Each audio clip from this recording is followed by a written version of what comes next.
to plug the hole, the economic hole that was left of $20 billion. They helped, but it wasn't enough. We had to go to the IMF. And ladies and gentlemen, today, we're talking of sustainable development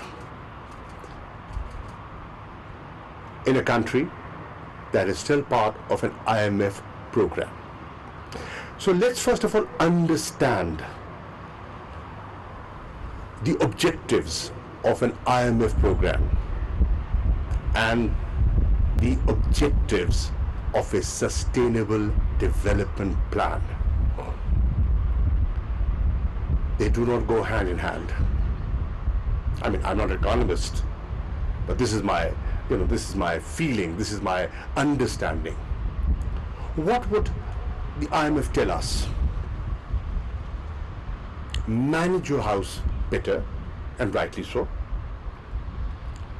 Contain your fiscal deficit through austerity. Mobilize resources to bridge the deficit, and growth will come later.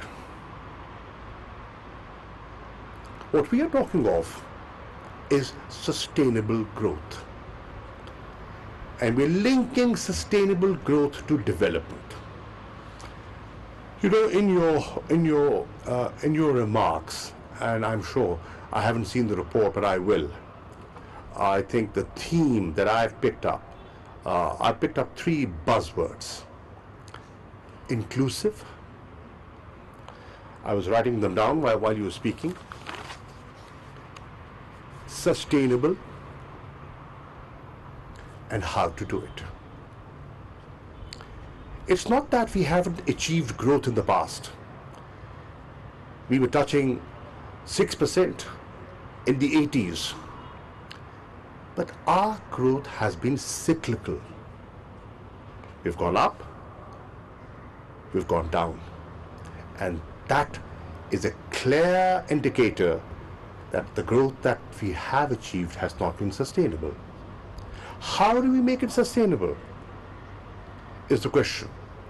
And how do we maintain a consistent growth that would give us the investments in development, that would address the issues of alleviating poverty in Pakistan, job creation, so on and so forth. So, I think you said that 5.4% growth is good. Is it enough? The answer is no, sir. I agree with you. It's not enough. If a country like Pakistan wants sustainable development, we have to go higher than that. Now, how do we go higher than that? When, as you said, the development envelope is shrinking. There are too many claimants to international resources. And is Pakistan a high priority country? Not anymore. As Foreign Minister, I understand that. I understand how global priorities have changed. I also understand how alignments are taking place and realignments are taking place. And where does my country fit in? So, we have to be innovative.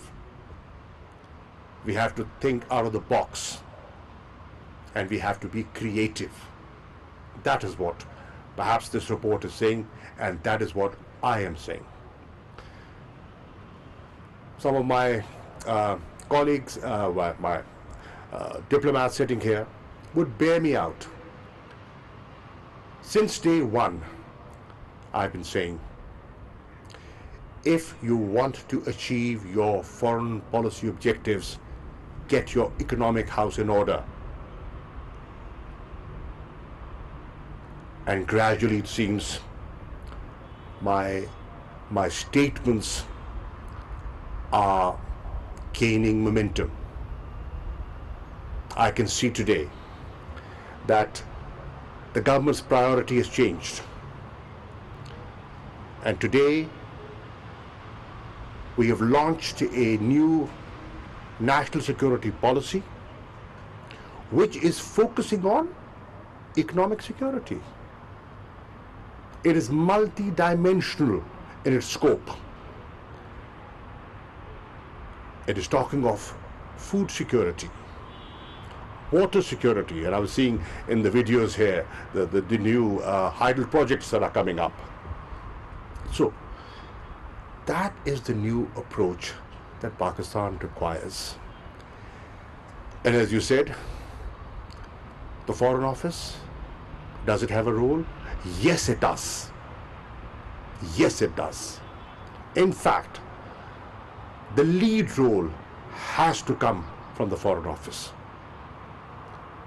I am giving this challenge to the diplomats of Pakistan. You have to lead this country out of the quicksand that we are in.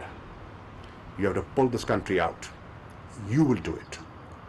We will have to coordinate. We will have to synchronize. Get out of that mentality of working in silos and have a coordinated approach for sustainable development. That is what I'm articulating. That is what I'm arguing.